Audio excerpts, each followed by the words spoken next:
Good evening and Happy New Year, everybody. I'd like to welcome you all to this very special first Brighton Town Board meeting of 2014, Brighton's bicentennial year, and I couldn't be happier to see so many of you out here at the meeting tonight.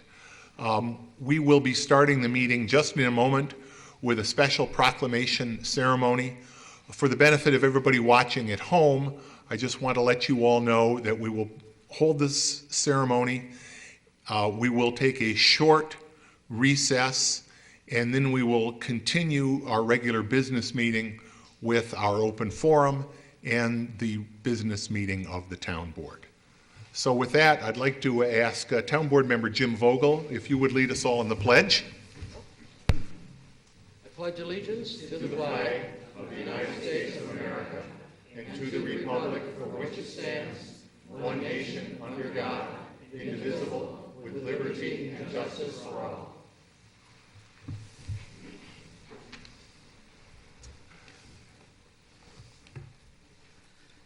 I'll make one of our usual announcements now, and we'll have a couple more later, but obviously, in case of an emergency, the Town Hall Emergency Activation System will be activated, and you'll know it when you hear it.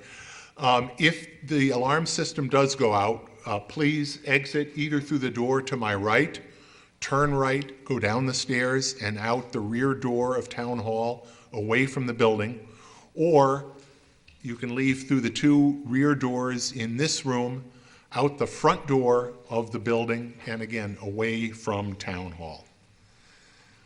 And now we will start with the highlight of the meeting, our Brighton 200 Bicentennial Proclamation.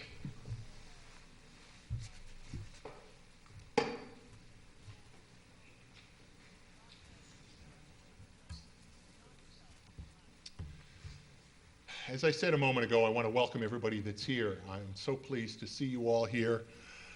On April 5th, 1814, a group of men, you see how much things have changed in those 200 years, met at Orange Stone's Tavern to conduct Brighton's first town board meeting, the date that we celebrate as the official founding of the town of Brighton. It is with great pride that I look around the room and see so many present and former officials of the town of Brighton, and I'm so grateful that all of you could be here tonight to help us celebrate, to help the entire community celebrate Brighton's bicentennial.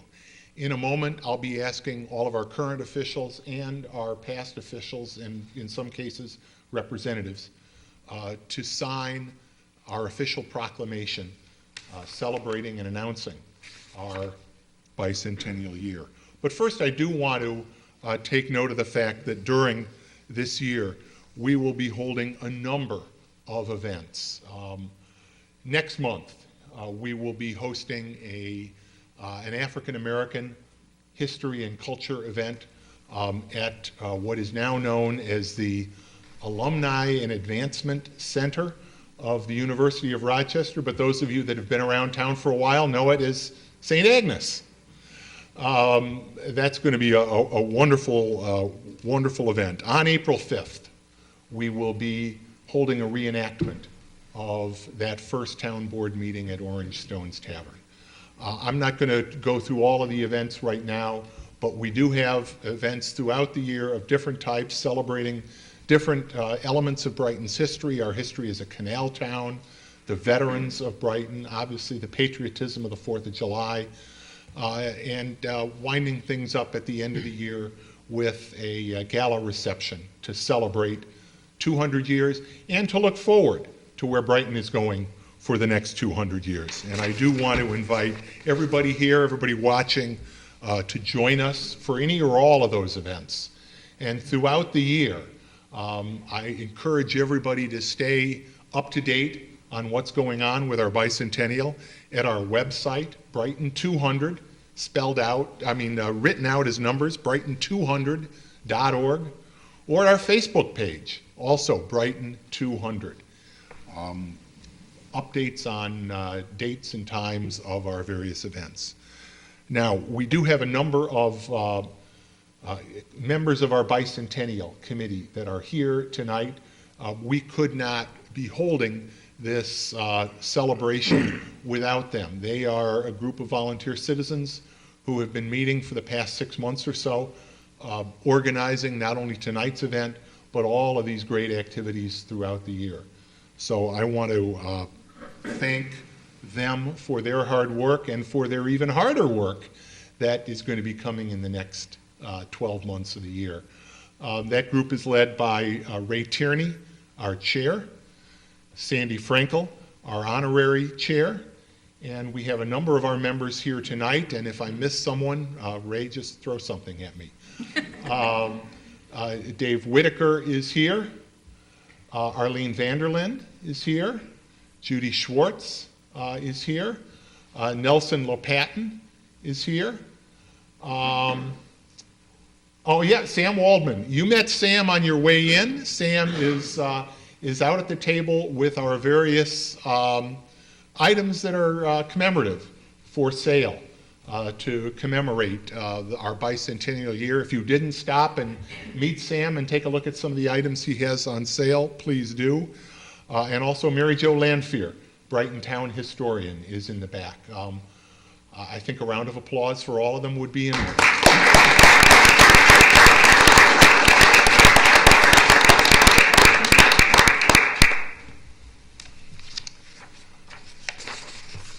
I'm now going to read the formal proclamation. And when I finish reading that, I'm going to ask our current officials to sign and return to your places. And then I'm going to be reading the names of all of our elected officials. And we went back 50 years. We thought we wanted to celebrate everybody that has served the town of Brighton since our sesquicentennial year of 1964. And we have people elected to office from every decade since then. So it's very exciting to have everybody here. So let me read this proclamation now.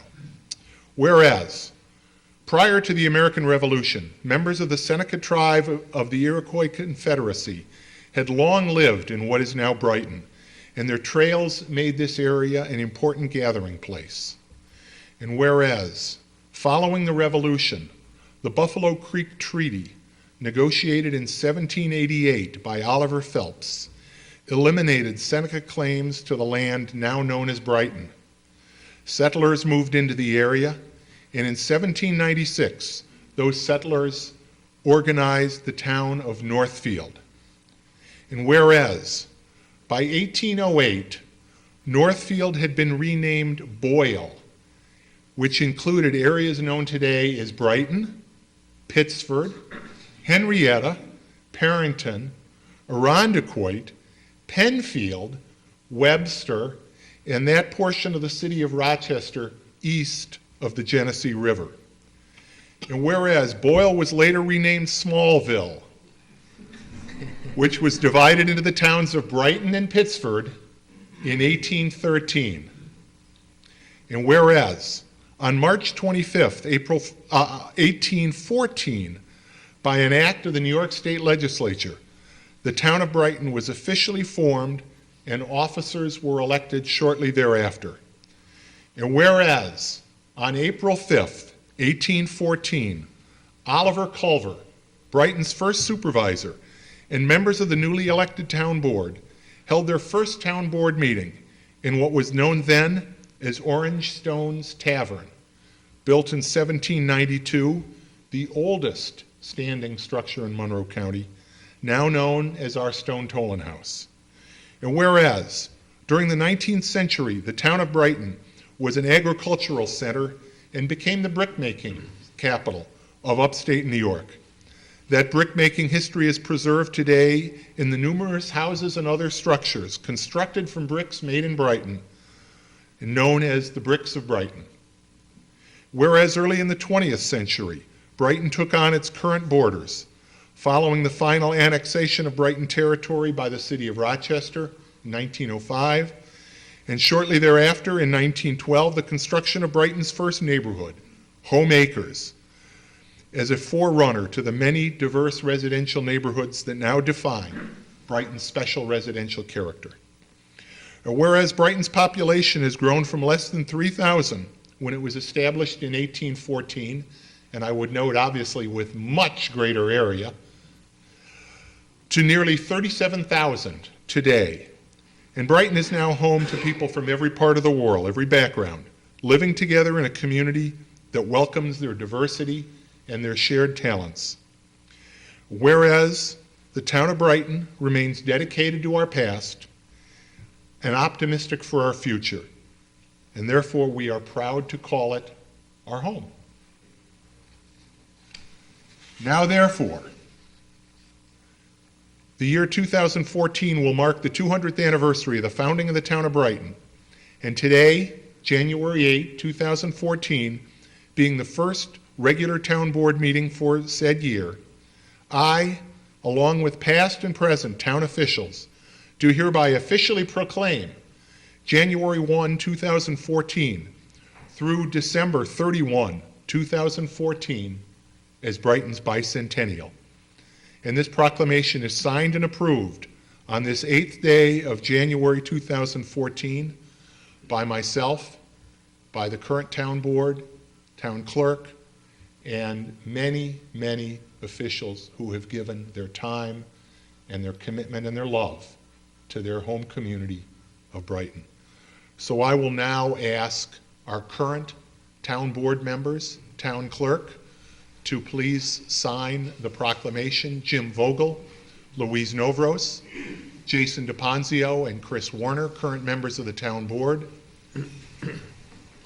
Dan Amon, our town clerk, and I'm going to ask again, please hold applause, really until everybody is signed.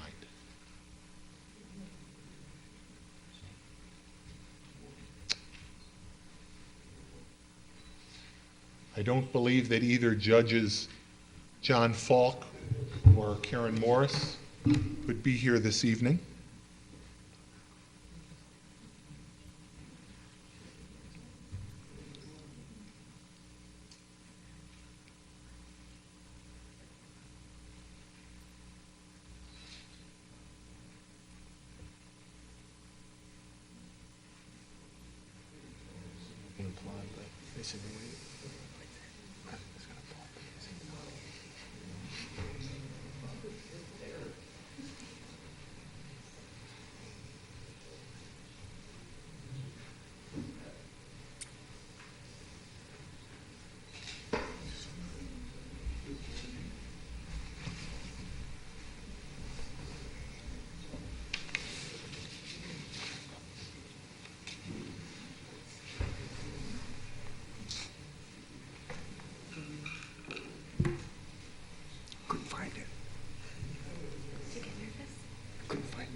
We'll now begin signatures by our past town officials.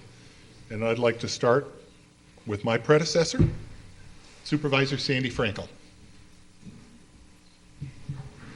Sandy served from 1992 through 2011.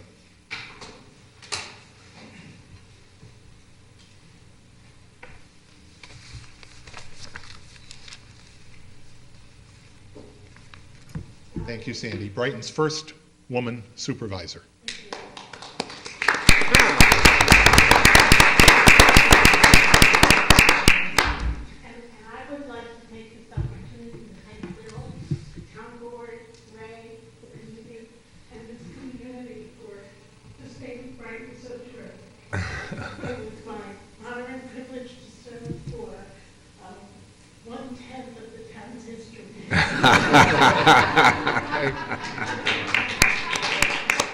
Thank you, Sandy. We're going to ask after each person signs, we'll be joining up here ultimately for a photograph. Supervisor Don Connors could not be here tonight. He's out of town, but Don did come in last week and has already signed the proclamation. So Don, I hope it's warmer where you are, and we greatly appreciate your service and your having come in to sign the proclamation. Supervisor Dick Wiles, Richard Wiles, also is in a place warmer than we are. I received really a marvelous letter from Dick thanking us for reaching out to him and for holding this ceremony. And we're so pleased, again, the service that Dick Wiles provided. Len Boniface, Supervisor Boniface. You may not know it, but you are in the Leonard Boniface Auditorium at Town Hall this very moment. And we gratefully acknowledge the service that Supervisor Boniface provided to the town from 1952 through 1971. By the way, Supervisor Wiles served from 1972 to 1985, and Supervisor Connors served from 1986 to 1991. So those are the supervisors that have served Brighton for the last 50 years. Our judges, and we truly have an esteemed group of judges that have served our community. First, Judge Richard Dollinger.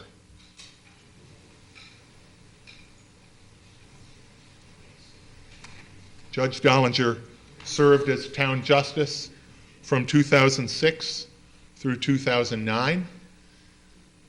Now a sitting Court of Claims judge, and also previously a county legislator. Judge John Ark, also currently Monroe County Supreme Court judge.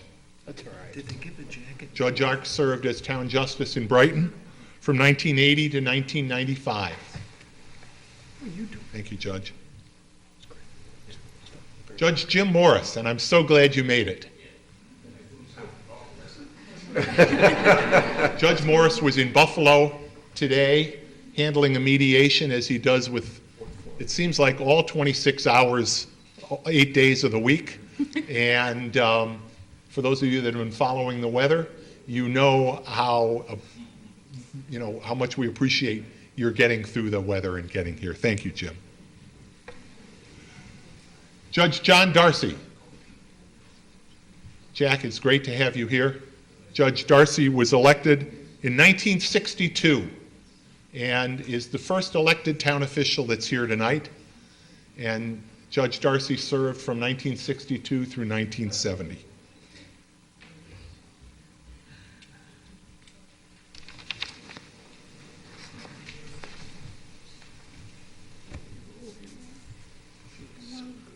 Now our past town clerks.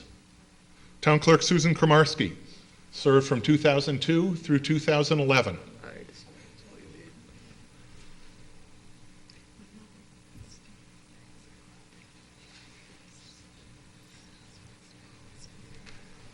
Thank you very much, Susan. Town Clerk Marion Brown served this community not only as a town clerk, but as a member of the Brighton Town Board. But we've got our signing as town clerk tonight by her husband, Al Brown, and her daughter, Debbie Draw, who's also in public service in the town of Penfield. Thank you both for being here. Marion's service was extraordinary, and we miss her.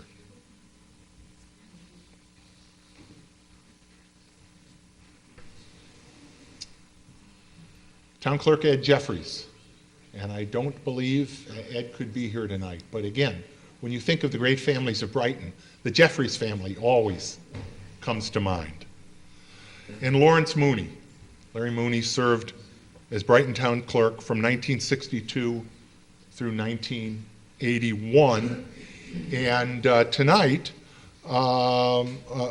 again, he is deceased, and we don't have family who could be here this evening. Now, past town board members.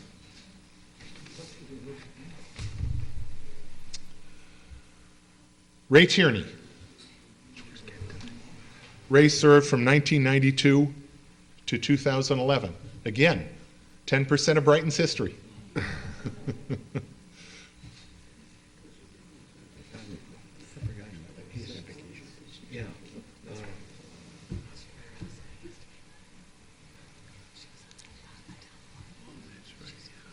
Sheila Gaddis. Sheila served Brighton from 2008 through 2011. And continues to serve Brighton, I would note, as we look forward in one of the first important projects of our post-bicentennial and during our bicentennial year, Monroe Avenue. Monroe Avenue has long been an important project for Sheila, both as a member of the town board and now as chair of our Citizens Committee for the Monroe Avenue Green Street project. Thank you so much, Sheila. Jill Victor Feldman could not be here tonight, but thank you, Jill, for your service and for your service to the Brighton Central School District. Sherry Krause. When I first came to Brighton, Sherry and I worked together, and we've stayed friends and colleagues since then. Thank you for all of your works, Sherry.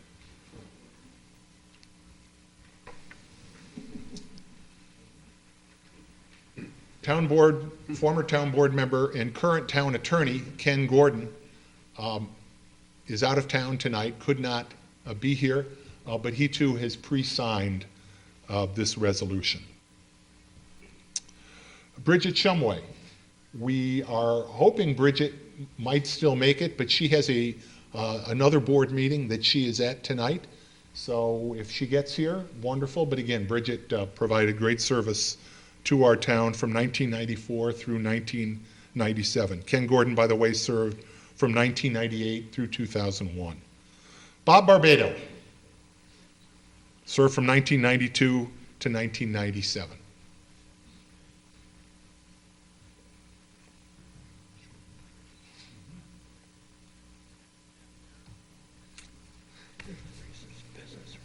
It's all right, it takes a while to find it.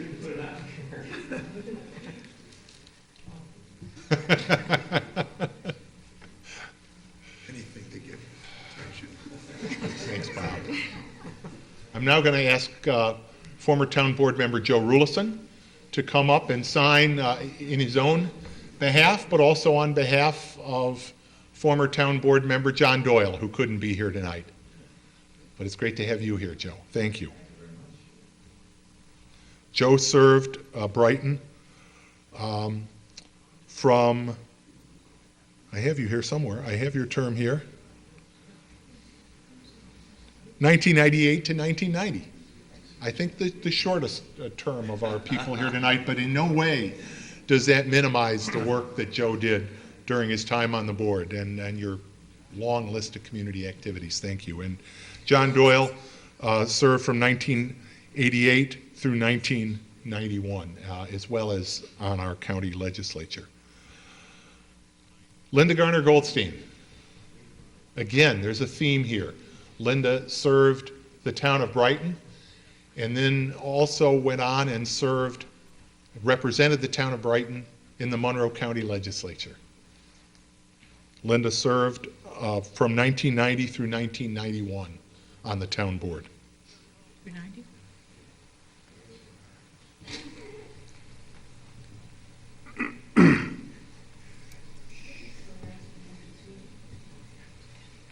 That works. 92. I think you're right, actually.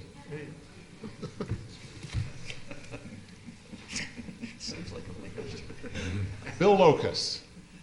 Bill Locust served the town from 1976 through 1987.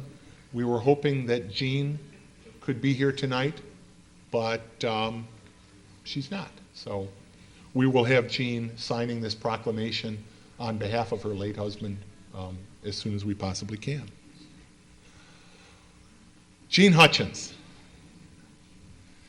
Jean served Brighton for a lot longer than just the 15 years. I say just the 15 years, but Jean served from 1976 through 1991 on the town board and served the community that she loves in many ways, both before and after. Thank you, Jean. I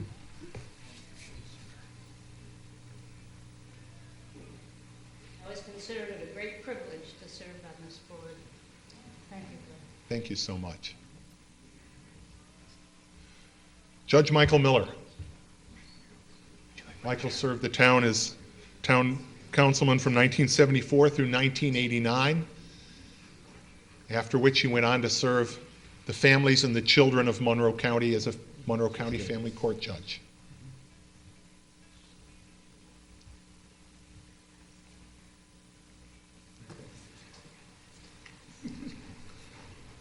Thank you, Michael. William Warren served on the Brighton Town Board from 1964 through 1975, and it's a pleasure to have his son Rudy signing on Councilmember Warren's behalf. Thank you so much for being here tonight, Rudy.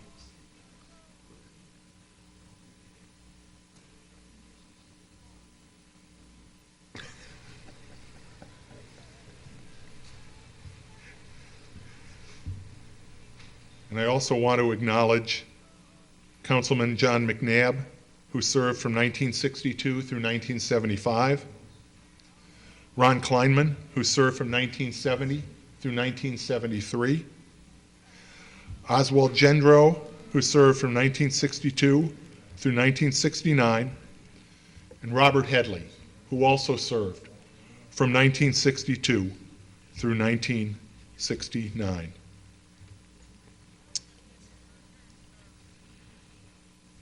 Let's have a round of applause for these great.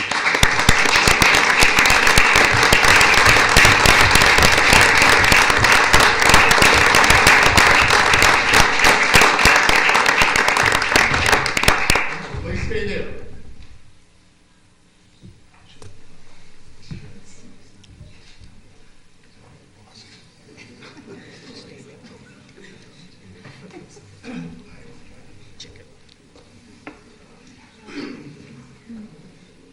Because I do have one more item that I'd like to read. It's dated January 8, 2014. I'm pleased to join all those celebrating the 200th anniversary of the town of Brighton, New York. This special occasion is an opportunity to reflect on your rich history and to envision what is possible for your future. During its journey, your community has woven its own thread into the fabric of our society and borne witness to pivotal moments in our national life. Since your founding, America struggled through a civil war and thrived during industrialization. We weathered the Great Depression and 2 world wars, had our conscience stirred by Dr. King's dream, and watched Neil Armstrong push the boundaries of humanity's reach.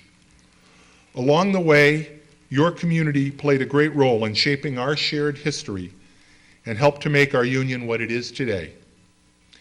In the decades to come, our country must continue to work together in times of trial and triumph to expand opportunity to anyone willing to work hard and to pursue greater understanding among all people.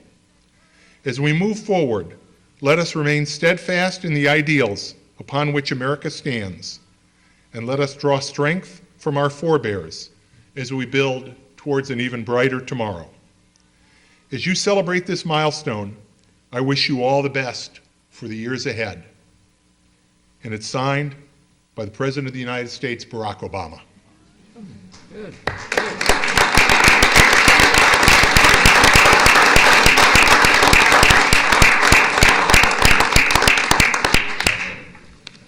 Thank you.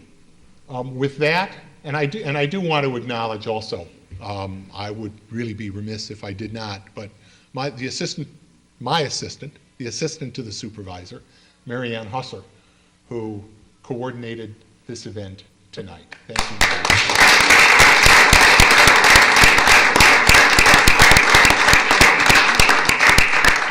If everybody would just stay there for a moment, we'll have an opportunity for any further pictures that people want to take. Then we will go into recess very briefly, continue a reception outside, and then resume the town board meeting probably about 10 minutes to 8. Tighten up your pictures. Tighten up. That was Archie Bell and the Drells. Tighten up. Was it? Archie Bell and the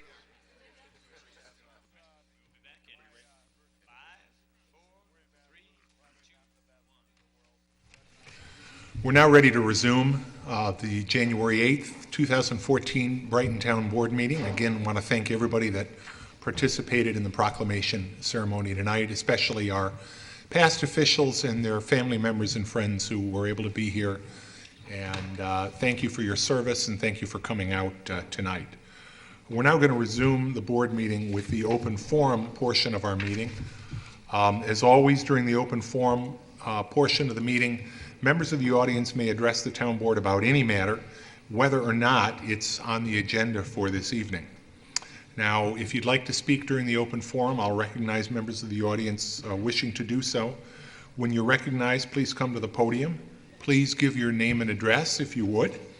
Comments should be directed to the board, not to other members of the audience. Please be courteous, and please try to keep your comments as brief as possible.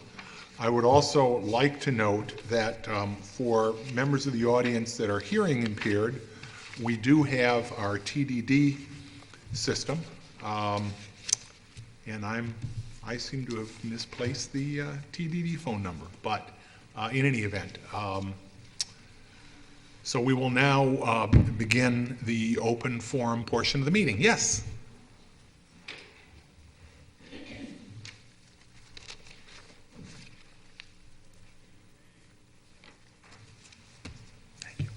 Hello, Happy New Year. I'm Jennifer Wolfley, 2500 Elmwood Avenue. Happy New Year. Thank you. I came to give a community report, a very positive report about the group home across the street. Starting in July, when the building started to really occur, I went once a week to see the building as it evolved. I took pictures of the evolution of the construction. So I have a little scrapbook.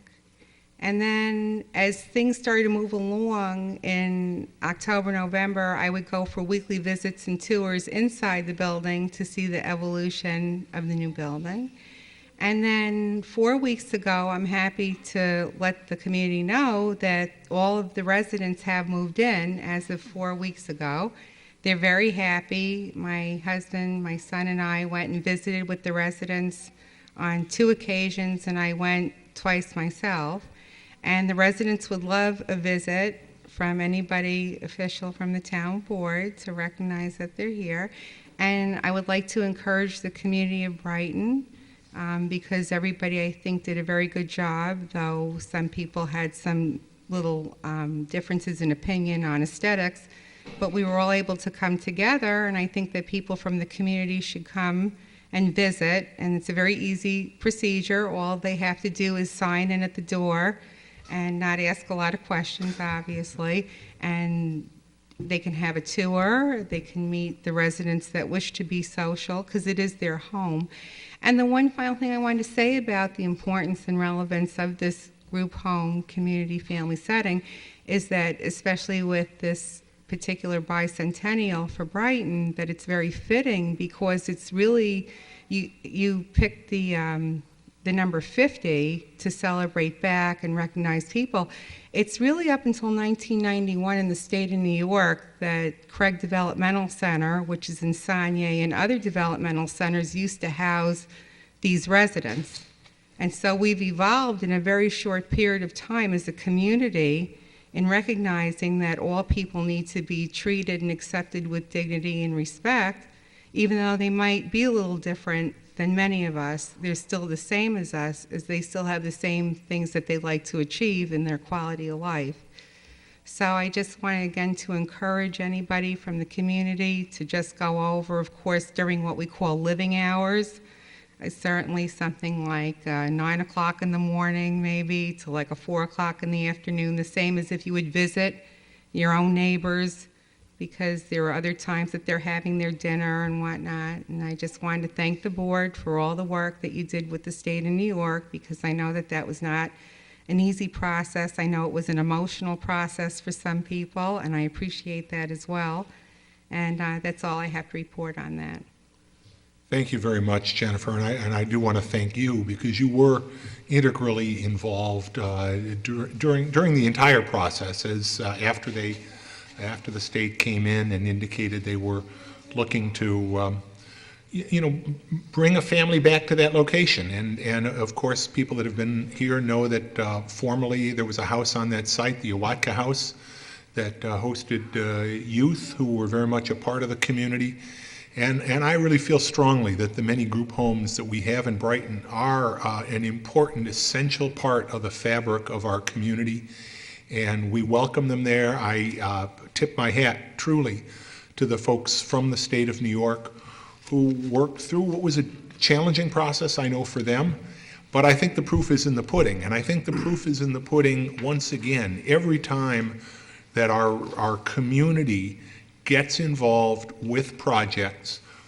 Projects become better from the input that people bring, and this home is just a great example of that. So we're glad they're here. I've heard that there may be some sort of a neighborhood get-together coming up at some point. And There will be, I thank you for mentioning that, there will be a community open house, but what has to occur is because people are entitled to their privacy, and with all the privacy acts, there has to be the appropriate protocol and process met, that when people do come from the outside to visit, that we're still recognizing that maybe some people would like to have their privacy and not be visited with, just like a regular person within the community might not want a regular social visit either. Right. So all of that has to be put into action, but when the time comes, I will notify the board, and you can disseminate that information however you wish. My husband and I will be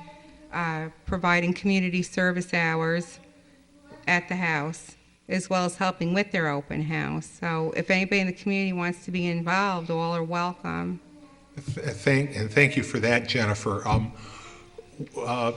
When Awatka House was in operation, Town Hall and the employees of Town Hall were involved in a number of programs with the young men there, and I know I can speak for my colleagues here on the board that we would welcome the opportunity to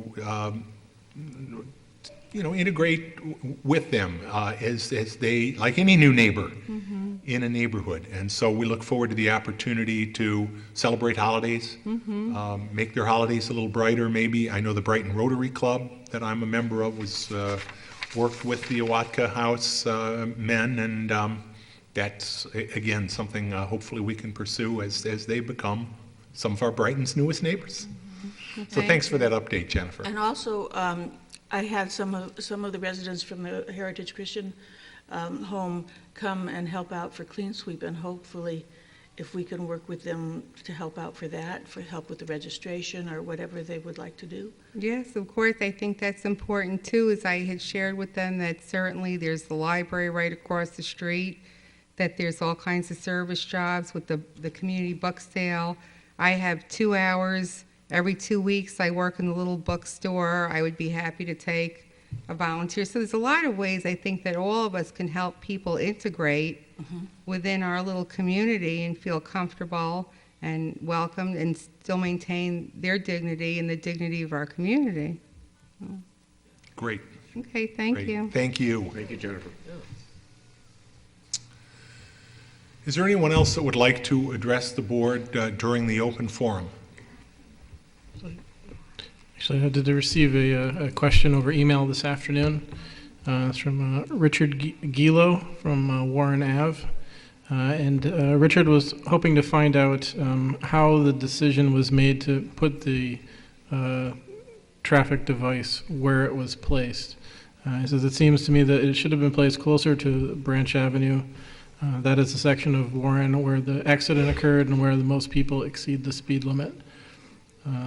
He said just today a Brighton police officer pulled over a vehicle right around the same spot as the accident, just this afternoon. So. Well, I think, and I'll let Tim chime in if he has any other information, but I think that simple action today of a speeding stop is indicative that since the accident on Warren Avenue last year, there has been a significant police presence that I've certainly heard from a number of neighbors on Warren Avenue that they appreciate, and they feel that it's been very helpful in controlling traffic. After that accident, the town conducted a public meeting here in this auditorium. We discussed traffic calming measures at that meeting, a number of them. Speed humps had been discussed, but we discussed a variety of those measures, and that discussion continued at subsequent Public Safety and Public Works Committee meetings. One of the outcomes of that was the installation of the speed monitoring sign based on a belief that most drivers really don't intend to speed through neighborhoods, and sometimes the visual reminder that they are going faster than the speed limit is helpful in keeping their speed down. As we looked at traffic calming measures, our police department and our Public Works Department conducted a variety of data gathering, including some speed data. That end of Warren Avenue did have a somewhat higher incidence. When I say that end, the end where the speed monitoring system is currently posted did have a higher incidence of speeding than the area between Branch and Clover Street. It's placed now between Hibiscus and Edgewood. But Tim, I believe, and correct me if I'm wrong, we may have the opportunity to move it. That's a system that currently is on loan from the County of Monroe. We appreciate that. And if you want to just elaborate on the traffic monitoring device itself and the process of... Right. You know, Bill, I think you summed it up that we had a great meeting, and everyone that attended was okay with a progressive approach to implementing things in the neighborhood, particularly on Warren Avenue. And the first thing we did was to go through the balance of the neighborhood and reduce the speed limits so they're all uniformly 25 miles an hour through there. I think you are correct that the speeding incidents that we had were in that area from Hibiscus up to Edgewood. They did carry a higher speed. I think at the other end down towards Branch, it was more the issue of people running the stop signs and not coming to complete stops. Though, you know, there could be speeding there too as well, but that did not come out in the data. You're absolutely right. The county, we have a loaner. That is not a permanent installation site. When we are able to procure and get our own, which we are still looking for some sorts of grants or funding for that, we will be looking at the data and making sure that we put those in the appropriate locations. But from the meeting, that, you know, that stretch between Hibiscus and Edgewood was where we determined the driver feedback radar signs would go. So I'm not sure if there's been a change in the driving habits out there or it's a perception, but I think we do have it in the correct location, and we can switch it over to the other side, which we may do. I do want to say that this very, very cold weather takes its toll on the battery on that unit, and it doesn't last as long as it does during the nicer weather. So we've had to have it, you know, taken off and bring it in to recharge more frequently. So you're not going to see it out there as much, but we're trying to keep it as active as possible. Thanks, Tim. Mark, is there anything you'd like to? From a data collection point, those are fixed mount units. We have a device that we can put out on a daily basis. It's weather contingent. Right now it's put away for the season. Good to hear that our staff is out there. That has been an area that's been identified as an area, quality of life issue area that we're trying to address through enforcement. First real break, although it wasn't particularly warm today, but there was no snow, we had dry pavement, and staff went out to enforce that area. They'll continue to do that. I anticipate that we'll do some, in conjunction with the commissioner, some data collection and review the entire speed problem on that area. Thanks, Mark, and thanks, Tim. It is important to note we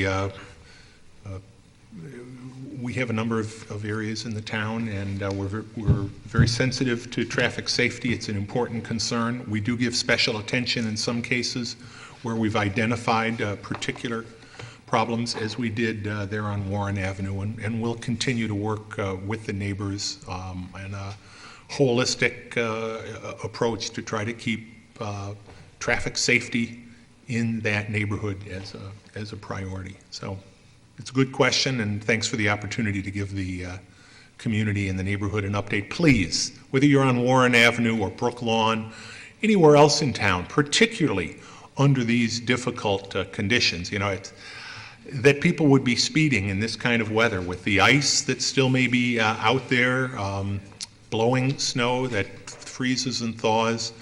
Any time of the year it's important, but especially now. Please don't speed. Kids are back at school. Sometimes with snow, it may be harder to see them. Please drive carefully.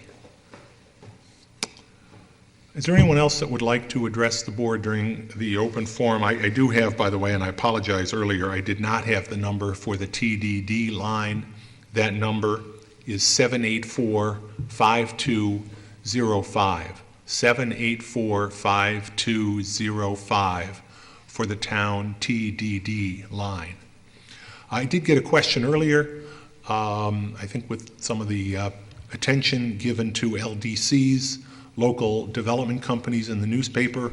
I was asked about whether Brighton has any LDCs. Brighton does not have any LDCs.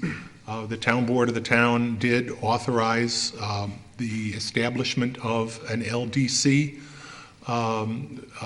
in connection with the enforcement of the former contract with the West Brighton Fire Department, but that LDC has not yet been formed, so the town of Brighton does not have any LDCs. If there are no other matters for the open forum, I just want to note one thing, and I mentioned this at our organizational meeting last week. We've made a slight change in our scheduling for town board meetings. In the past, open forum has begun at 7 o'clock with a business meeting starting at 7:30. Occasionally what we found is if nobody was here to talk in the open forum ended before we were ready to conduct the business meeting. And also I think it's important to note that the open forum is an integral part of our meeting. The opportunity to get feedback from the community, whether in person or by telephone or by email, is important. It's a good way that we can answer questions that you have, and sometimes questions maybe other people may have that they just didn't have the opportunity to ask. So we've just very slightly changed things. The town board meetings will still begin at 7 o'clock. They will still begin with an open forum that will begin at 7 o'clock, except when we have a proclamation like we did tonight. But we will go directly into the business meeting of the town board once the open forum is over, whether that's before or after 7:30. We'll go straight into the business agenda. The one thing I will say is, at least for now, we will continue to hold any public hearings that may be on the agenda starting at 7:30. So if we have public hearings on the agenda, we may skip over them as we proceed through the agenda if we get that far, and wait until 7:30 to hold the public hearing. But again, we will start our meetings of the town board at 7 o'clock going forward. Okay, we'll now start. I think I know what happened. I left my agenda up at the forum. Can I have a motion to approve the agenda, please? So moved. Second. Please call the roll. Councilmember Vogel? Aye. Councilmember Novros? Aye. Councilmember DePonzio? Aye. Councilmember Warner? Aye. Supervisor Maley? Aye. And can I have a motion to approve and file the town board meeting minutes for December 11, 2013? So moved. Second?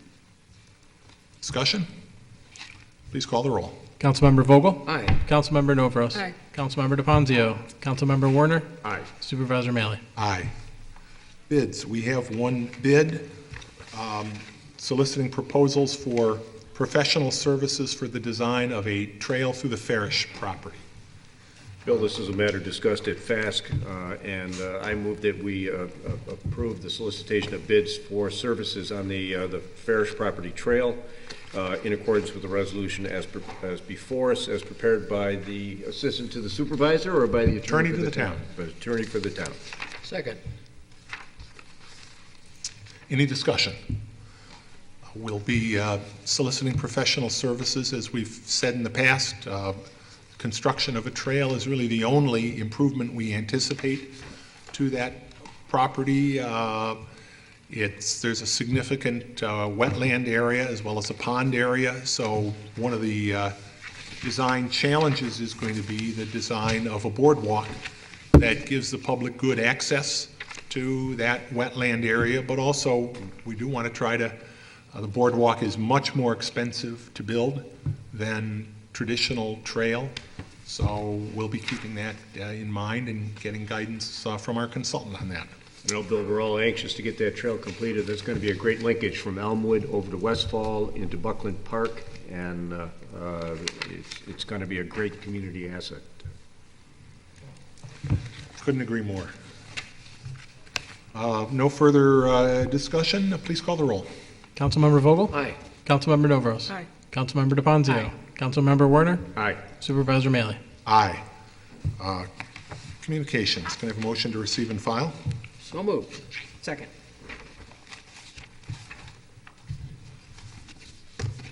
One item, communication from Time Warner concerning some potential updates to the cable lineup on your cable TV system. Any discussion? Please call the roll. Councilmember Vogel? Aye. Councilmember Novros? Aye. Councilmember DePonzio? Aye. Councilmember Warner? Aye. Supervisor Maley? Aye.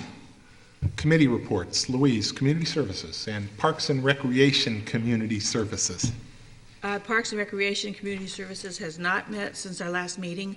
The next meeting will be on January 27th. It's a Monday, 4:30 at Brookside, and everybody is invited. Thank you. Chris, Finance. Well, Finance has met twice, Bill, on December 17th and again on December 30th. All of the matters there discussed are also on tonight's agenda, with the exception of a matter that was in executive session. And yes, they're all on the, also we had some discussion regarding, again, credit card refunds. Again, we're looking at that closely as to what's the most appropriate way to refund charges made by folks who are entitled to refund because of a cancellation of a program, that sort of thing. But again, we're giving a minute attention to financial matters as we always do with the town finances. But otherwise, we will discuss the remainder on tonight's agenda. The next meeting will be next Tuesday, January 14th at 3:30 in the Stage Conference, and we invite anyone to attend that would care to. Thank you very much. Chris, Public Safety. Jason. Actually, Public Safety has not met since our last town board meeting. Our next regularly scheduled meeting will be next Tuesday, January 14th at 8 o'clock in the morning. We meet in the lower level conference room here at Town Hall, and the public is invited to attend. Thank you very much. And Jim, Public Works. Yes, Public Works met this past Monday, and at that time we had a number of matters that we covered. One was during the open forum. It had to do with incentive zoning. The representatives from the University of Rochester provided an update relative to the recent submission of the South Campus IPD incentive zoning proposal. And that's scheduled, it's really on the agenda here for tonight. And the next item was the new business matter of the State Environmental Quality Review. The town of Chili provided a correspondence that the Chili Town Council is seeking lead agency status for their Parks and Recreation Master Plan update. And the committee didn't object to this action and requested that the Commissioner Tim Keefe provide a communication to the town of Chili in this regard, which is what we're, I don't know if you've already done that, Tim, or?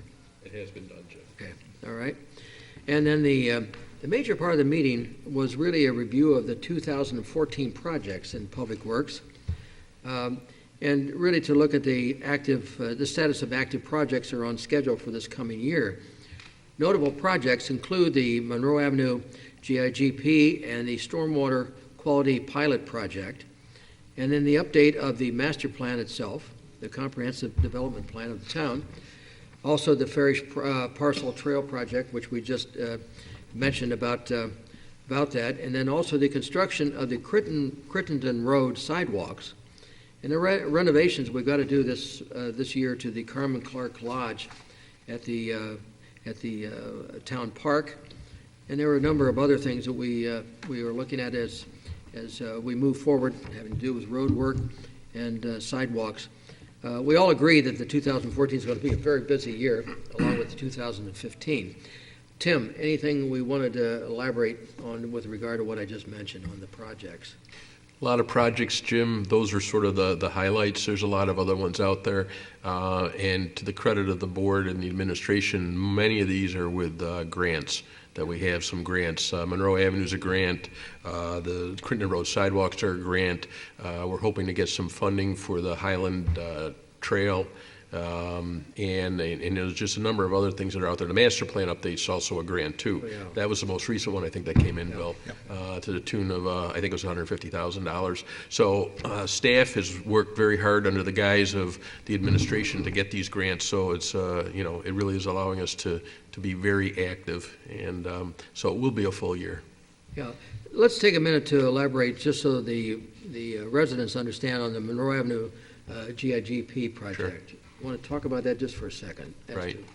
It's basically a green infrastructure project for Monroe Avenue, but the foundation of it is based upon the Monroe Avenue charrette. Sheila was here tonight. Sheila is continuing in that capacity as the leader, if you will, of this phase. So it's not going to incorporate all the aspects of the charrette, but its basis was the charrette. So there will be components of that, and I think there may be even a little bit of money in the budget that allow us to enhance what we do as part of the project that will be more charrette-based than the GIGP, green infrastructure. Stormwater quality Correct. project. You want to elaborate on that a little bit? Yeah, one of the things that we try to do, and this is what the project is trying to do, is to do a little bit of pre-treatment, because we don't have the traditional stormwater ponds or large areas that we can do stormwater collection and treatment before it gets discharged into the creeks and tributaries that, for the most part in town, either go to the Genesee River, but most of us go over to Irondequoit Bay. And if you can do some pre-treatment and get the constituents out of the pollution constituents out of the stormwater through practices which we'll implement, which we'll be putting in rain gardens and some other amenities within the public right-of-way. We can start to improve water quality as we go along. And Monroe Avenue is a 4-lane wide street, a lot of traffic.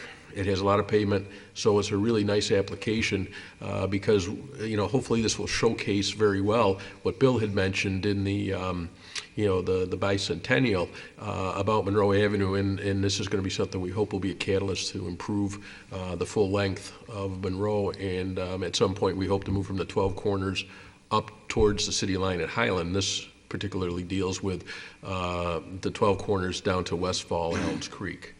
So, And the Carmen Clark Lodge, the work that we're going to be doing there this year, people need to understand these park lands and these lodges that we have are heavily used. I don't know that they're ever a week goes by that they're not fully used. We have great parks. This was really, in a sense, the first park. It's always been called Town Park, and it was a good joint effort that we got the land from the state after they did the Genesee Expressway project back late 70s, 1980, 1981 or so. So we have the park there, and the lodge followed shortly thereafter, say mid-80s. And it's tired. It's time for an update. So the kitchen and the restroom facilities are really the focus of the renovation, and that's where we have the Veterans Luncheon every December. It's a packed house. Everybody has a great time, and this will be just a nice thing to do to sort of get this up to speed and into the 21st century. Thanks, Tim. I just wanted to have that clarified so people really understand what some of these projects entail, because it's their tax dollars that are going for this. So sorry for taking so long. Our next committee meeting will be Monday, February 3rd at 9 a.m. in the lower level community meeting room, and the public is invited. Thanks, Jim. Yeah, that is it's an ambitious schedule, and Tim is right. It's a lot of the reason that we have so many projects going is that we have been very successful in obtaining grant funding for the Monroe Avenue project you just mentioned, for the comp plan update, for the sidewalks under a community development block grant that will connect the Crittenden Apartments to West Henrietta Road, and we're hoping to, in future years, construct more sidewalk linkages in West Brighton so that people have pedestrian access among some of the major facilities there, and also to the transit corridor on West Henrietta Road. So good projects, and we'll be keeping you all hopping going forward. We have no old business on the agenda. New business. Chris, reading and approval of claims. Bill, I've reviewed claims totaling $906,950.32. I find them to be in order. The claims of some note, the particular one is the Kubota tractor, which is our 4-foot sidewalk plow that's just gone into service for some $31,255. The two largest claims are liability insurance premiums of $249,062, and the workers' compensation workers' compensation insurance premium through PERMA for $275,397.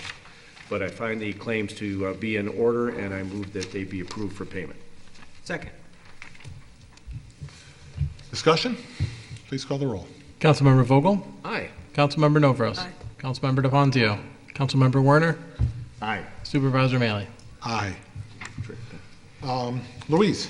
The next matter is to authorize the supervisor to execute an agreement with Michelle Shippers to provide public relations and communication services relating to Brighton's bicentennial. I move on the resolution as prepared by the attorney to the town. Second. You may have met Michelle tonight if you didn't already know her, and she was also very helpful in the success of this proclamation event tonight, and we'll be working with her going forward. Any discussion? Please call the roll. Councilmember Vogel? Aye. Councilmember Novros? Aye. Councilmember DeFonzio? Aye. Councilmember Werner? Aye. Supervisor Maley? Aye. Louise, I'm going to let you keep going because we have 3 very generous donations tonight, and they'll all be used to benefit our community, but we'll let you go ahead and start those. The next matter is approval to accept donation in the amount of $500 from Mr. Harvey M. Nussbaum to be used for the upcoming 2014 July 4th celebration at Meridian Park. I move on the resolution as prepared by the attorney to the town. Second. Discussion?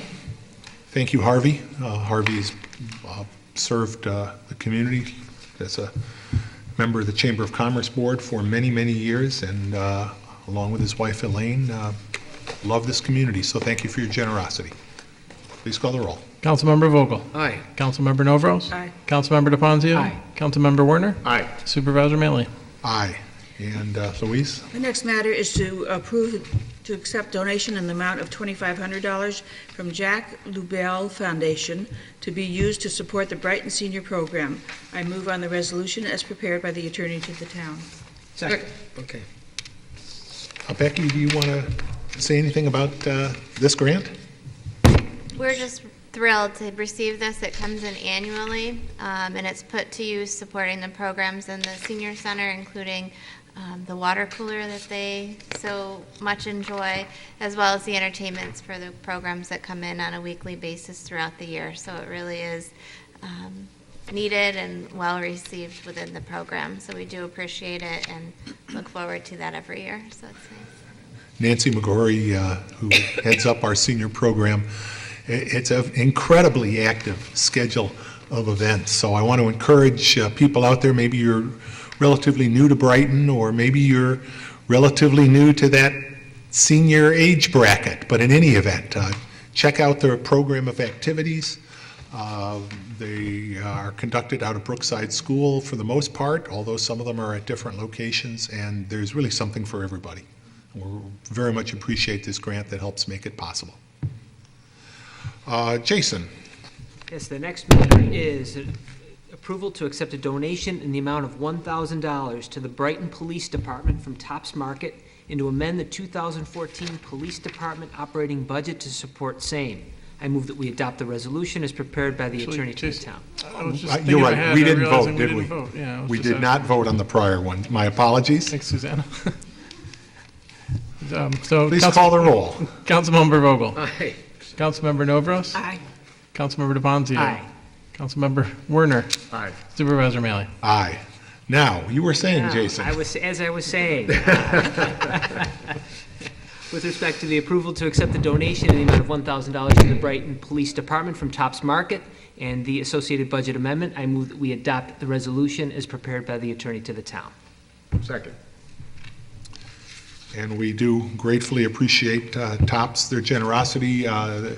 Chief Henderson and I mentioned a couple meetings ago the event we were at when they conducted their grand reopening. TOPS was very generous to ourselves and to several other community organizations, so we appreciate the support. Any further comments? Dan, please call the roll. Councilmember Vogel. Aye. Councilmember Novros. Aye. Councilmember DeBonzio. Aye. Councilmember Werner. Aye. Supervisor Mealy. Aye. Louise? The next matter is to authorize the supervisor to execute an agreement with the Sky Coasters for performance at the 2014 July 4th celebration. I move on the resolution as prepared by the attorney to the town. Second. We all know the Sky Coasters, and they'll be back for our bicentennial year, playing at our 4th of July festivities before the fireworks. So, any discussion? Please call the roll. Councilmember Vogel. Aye. Councilmember Novros. Aye. Councilmember DeBonzio. Aye. Councilmember Werner. Aye. Supervisor Mealy. Aye. Chris? Bill, the next matter was discussed at Finance. To seek approval for the supervisor to execute an agreement with Relcom to provide telecommunications system maintenance services for 2014. I move that we adopt the resolution as prepared by the attorney for the town. Second. Any discussion? Please call the roll. Councilmember Vogel. Aye. Councilmember Novros. Aye. Councilmember DeBonzio. Aye. Councilmember Werner. Aye. Supervisor Mealy. Aye. Jim? Next item is to award bid with authorization for the supervisor to execute a contract with Vision Ford to provide a medium-duty dump truck at a cost of not to exceed $43,442. I move on the resolution as prepared by the attorney to the town. Second. Tim, if you could let us know, let the community know a little bit about what we're going to be using this truck for? I'd certainly be happy to do that, Bill. If you recall back in the last Finance Committee meeting in October, we came in with some monetary transfers in the Highway Department for some funds that we were feeling that we had excess, a little bit of excess money left that would be left at the end of the year. So we put it to good use. And we have it's not one of our large front line trucks. It's a medium-sized dump truck that we use, but it's important for a number of things. Right now, this time of year, we probably be putting it out there on pothole repairs, because once we get the warm weather this weekend, we'll have more potholes with the freeze-thaw cycles. It's been an extremely interesting weather cycle we're in with the cold weather and the snow, and then you get the thaws. So we use it for that. We would use it for a lot of other smaller jobs around town, and and it could even be used for picking up some of the Christmas trees that we now have lining our curbs, as long as the wind hasn't put them over into Penfield yet. Give him back. So it's a medium, it's a six-wheel dump truck, but it's a very versatile piece of equipment that we have. Great. Thanks, Jim. Any further discussion? Did you get it? Please call the roll. Councilmember Vogel. Aye. Councilmember Novros. Aye. Councilmember DeBonzio. Councilmember Werner. Aye. Supervisor Mealy. Aye. And on the related matter of reappropriating the funds, Jim? The next item is to approve to create a new full-time... Reappropriating the... Oh, I'm sorry. Authorization to reappropriate funds in the amount of $43,442 from the general fund account at the end of 2013 to a specific highway department account in the 2014 budget to support the purchase of a medium-duty truck for the highway department. I move in the resolution as prepared by the attorney to the town. Second. I have a question. Yep. Where do you put 6 tires? You have your standard 2 tires in the front, Louise, and then there's tandems in the back, so you have 2 on each side in the back. So that's where your 6 come from. and then your next one up is your 10-wheeler. So that makes it more stable to, Yeah, you can carry more load in the back, which is where the dump body is. And this action really, at year end, since the money had not yet been expended, it's an accounting formality, but it goes to fund balance. And now we are spending the money because we have the truck available, so we reappropriate that money into the 2014 budget. So we have a motion and a second. Any further discussion? Please call the roll. Councilmember Vogel? Aye. Councilmember Novros? Aye. Councilmember DeFonzio? Aye. Councilmember Werner? Aye. Supervisor Maley? Aye. Chris? Bill, the next item is to seek approval to create a new full-time senior network technician position in the Finance Department and add a new position to Group 4 of the town's non-represented employee and wage salary schedule, and authorize recruitment for this position. I move that we adopt the resolution as prepared by the attorney for the town. Second? and this is a civil service? Yeah, yes, it is, and it's a position that we're creating. The police department has used seized funds. They will be purchasing an Exchange server, and a major part of this job position will be to service and operate that new network server, which is a pretty sophisticated piece of computer equipment, very important to some new capabilities that the police department will have. But it will also put us in a position to have some redundancy, some cross talents with our existing IT director, coordinator, one of those. Oh, that's right. It's that old title. Sue Wentworth, who does great work for us, but frankly, we did some benchmarking of comparable communities with comparable, and in some cases, smaller IT facilities. And Sue's doing a lot of work for one person compared to what some of our peer communities have on staff. So not only will this support this expanded capability, but it will give us some redundancy that we really do need. So I do recommend this. Further discussion?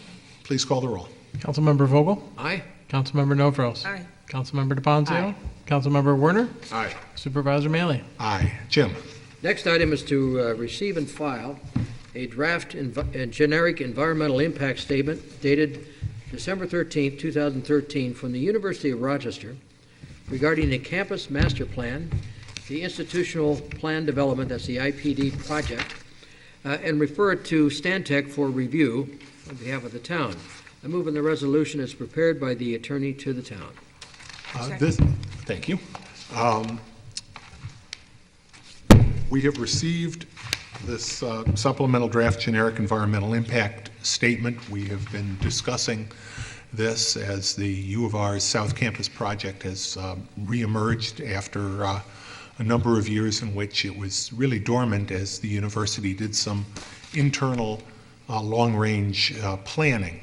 But we have now received this supplemental draft generic environmental impact statement, which relates not only to the overall proposed incentive zoning for the institutional plan district, but also to a specific imaging building that the University of Rochester has now planned in the South Campus area, at the northern part of that area, along East River Road. So we are within, at this point, we're in a review period for that draft, and the next step at the conclusion of that review and the review by our consultant Stantec will be a determination as to whether that supplemental draft generic environmental impact statement is in fact complete and ready for public review. And that's an action that the board will consider taking at a future meeting, perhaps at our next board meeting. That's not a final step by any stretch, and instead it's really begins a new opportunity for the public to comment on the overall zoning plan, but also on this specific building. So And Bill, this is a generic plan. I've gotten a bit of an education. It was first presented in 2005, I believe. Right. This is to supplement that with some significant changes based upon a lot of comments from the community on that 2005 plan. But it's quite an extensive development, but the university doesn't know exactly what it wants to put in there. They know kind of generically what they expect to put in, both residential and office and also medical facilities up in that area. The one specific building in mind, as you mentioned, was the imaging center for, I believe it's outpatient imaging. But it's quite an extensive project, and I'm sure we're going to have a lot of discussion in the community here about it. But all we're doing here is just receiving it, and then we have 45 days, is that correct? We're in a 45-day period right Already now. going. To determine whether or not we consider it to be complete to the extent of addressing all the concerns. Not necessarily that we approve it, but Correct. simply that does it deal with the various subject areas that are important that they discuss. So I'm sure we'll have a lot of input from the community, and we're looking forward to that. Thank you. Any further discussion? Please call the roll. Councilmember Vogel? Aye. Councilmember Novros? Aye. Councilmember DePonzio? Councilmember Werner? Aye. Supervisor Mealy? Aye. Jim? Next item is to approval of the terms between the New York State DOT regarding maintenance of the Monroe Avenue discharge pipe located at the Monroe Avenue Citizens Bank driveway. This is associated with the Monroe Avenue Green Street project. Move in the resolution as prepared by the attorney to the town. Second.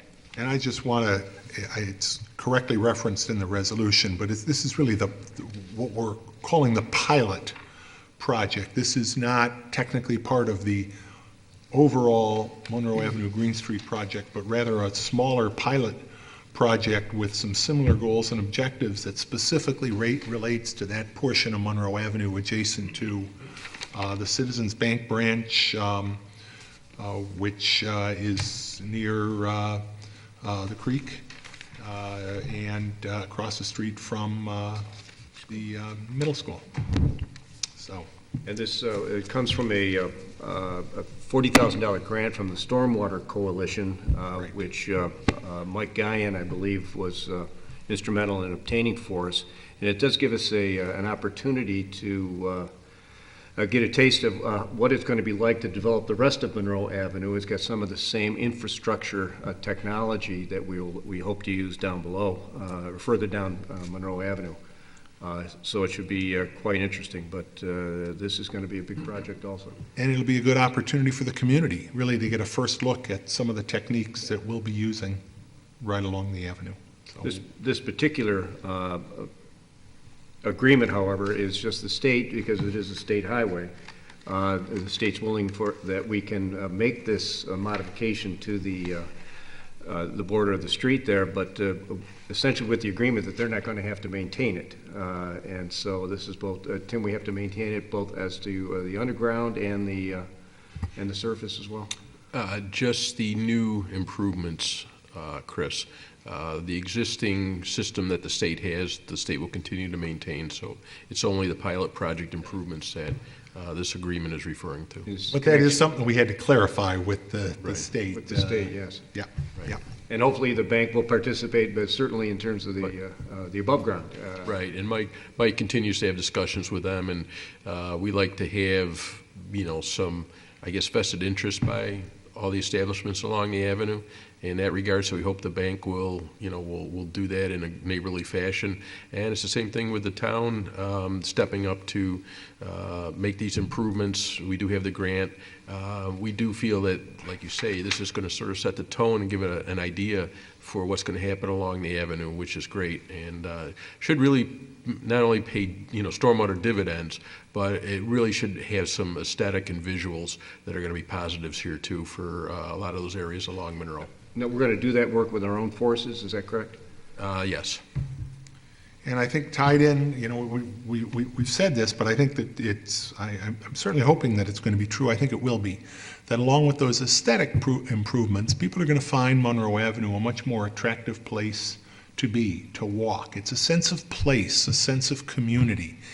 And when Monroe Avenue is more inviting to pedestrians, particularly pedestrians from the immediate neighborhood, that's a plus for our Monroe Avenue businesses. So we really do. We look forward to working with the businesses on the avenue in this great project and starting with the pilot. Okay, we got a motion and a second. Any further discussion? Dan, please call the roll. Councilmember Vogel? Aye. Councilmember Novros? Aye. Councilmember DePonzio? Aye.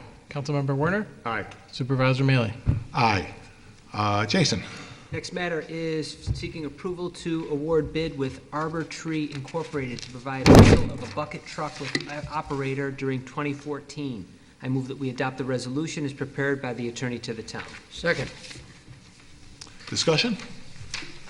Please call the roll. Councilmember Vogel? Aye. Councilmember Novros? Aye. Councilmember DePonzio? Councilmember Werner? Aye. Supervisor Mealy? And before we leave this issue, I know the question came up in committee as to whether or not it'd be appropriate for us to invest in a bucket truck, and the commissioner had made clear that, one, we'd have to have the piece of equipment, we'd also have to have a trained operator, and that this is the best way to go with it. Bottom line, it's not cost effective. Yeah, but we use it for our annual tree program. Yeah. Jason? And the next matter is to authorize supervisor to execute agreement with Action Telephone Exchange to provide after-hours telephone answering services for the sewer department for 2014. I move that we adopt the resolution as prepared by the attorney to the town. Second? Discussion? If you have a sewer problem in the middle of the night, yes, you can call. Yes, someone will be there to pick up the phone. Please call the roll. Councilmember Vogel? Aye. Councilmember Novros? Aye. Councilmember DePonzio? Aye. Councilmember Werner? Aye. Supervisor Mealy? Aye. Louise? The next matter is approval of proposed meeting dates for the Parks, Recreation, and Community Services Advisory Board for 2014. I move on the resolution as prepared by the attorney to the town. Second. Any discussion? Please call the roll. Councilmember Vogel? Aye. Councilmember Novros? Aye. Councilmember DePonzio? Aye. Councilmember Werner? Aye. Supervisor Mealy? Aye. On matters of the supervisor, I meant to remind everybody of this when we did the Parks and Recreation report, but we have coming up Dr. Martin Luther King Day. And as we always do, through the library, we have a program by Dr. David Anderson that is a great program. Learn about Black history on that very important day. Brighton Memorial Library is open on Dr. Martin Luther King Day, and I would like to believe Dr. King would like it that way. And I know when I've been in there on the holiday, seeing all the kids are off from school, but so many kids are in the library, whether they're listening to Dr. Anderson's program or just enjoying the many benefits of the library. It's a great learning experience. It's a good day to learn about something new. So I believe that's at 10:30 on Martin Luther King Day. Also, just a reminder, we're no doubt going to continue to have snow during the season. Please shovel out hydrants if you have them. Very important for our public safety that our fire departments can find and connect to our fire hydrants. As I said earlier, whenever winter conditions warrant, and obviously all the time, please observe safe driving techniques, whether you're in the neighborhoods, whether you're in our arterial streets. We don't want to lose you, so please stay careful, stay safe. And please make sure your windows are clear of snow before you start driving. Yeah, I'm glad you said that, Louise. There was a letter to the editor, a comment in the paper about snow falling off a car or a van. I don't remember exactly. It was a car that really struck a nerve. It seemed, and rightly so. It's not enough to clean off your windows. If you've been parked outside, if it's been snowing, please make sure you clean off, obviously, your hood, because that's just going to blow up in your windshield.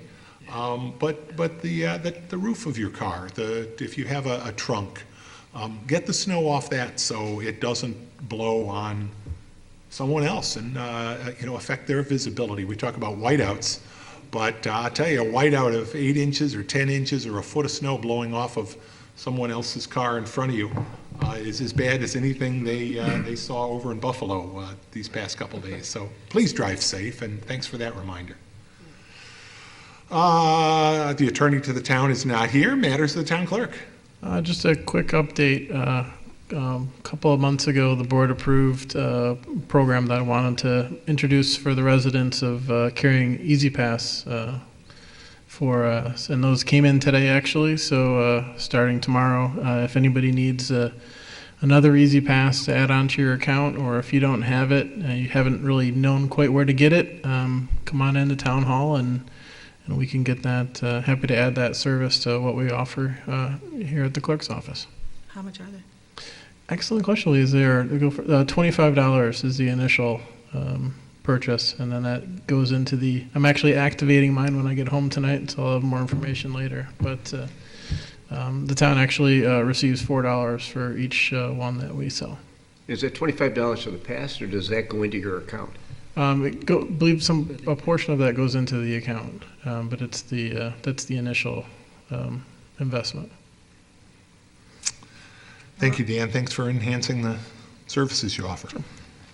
Tax collections, you want to mention that? It's going well. So, it started on the 31st for those folks that wanted to like to pay their taxes so they can write it off on their 2013 income taxes. But then for the rest of us, it began there, pay up with no interest through February 10th.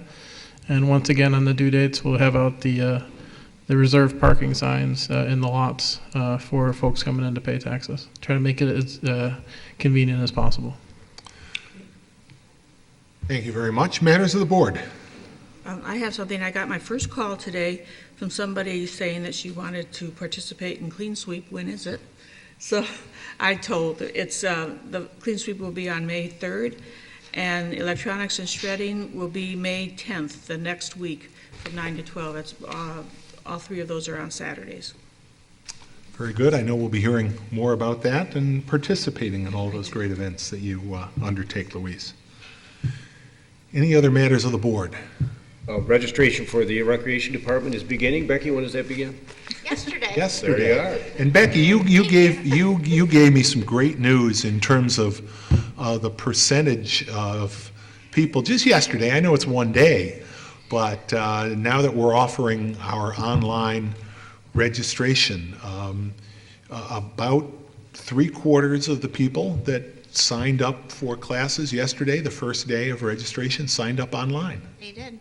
And it was great. They didn't have to leave the house in that miserable day. Yeah. And they still persevered and signed up for classes. So we are registering online, still in person through the mail, and that did start yesterday for residents, and it starts next Tuesday, the 14th, for non-residents. And we're just excited. It's fun to watch it go up now on the computer and see how active people are at home. So it's fun to see what time they do their transactions. Yeah, too. That's the other thing. If the mood hits you at 11 o'clock at night, you just go online and sign up. Was this the first second semester we had with the online registration? That's great. What a great improvement. I got to say, you put a lot of time into preparing for online registration. You worked very hard with the finance department, and that preparation, I think, has really paid off, because from the get-go, you made a smooth cutover, and right away, people started signing up. I know last go-round, at least half of the people were signing up online. It looks like this time more and more people are discovering that it's a lot easier to do it that way. So, great work. What about Brighton soccer, Brighton baseball in terms of registration? That'll start at the end of January? They're independent. They're on their own, Jim. Obviously, January. I realize that, but there's still an activity in the town. That's Yep. the reason I'm bringing it up. Yep, and I think that starts this the middle of January, doesn't it? I believe so. I'm pretty sure that they do a lot of it online and talk. At the rec board meetings, I hear them talk. Okay, good. If we don't have any more matters of the town board, can I have a motion to adjourn? So moved. Second. Please call the roll. Councilmember Vogel? Aye. Councilmember Novros? Aye. Councilmember DePonzio? Aye. Councilmember Werner? Aye. Supervisor Maley? Aye. Again, thank you, everybody who was here tonight. Particularly thank you for those who were here for the proclamation. And look forward to seeing you again at our next town board meeting, January 22nd. Again, remember, it will begin at 7 o'clock with our open forum. Thanks. Have a great evening. Drive carefully.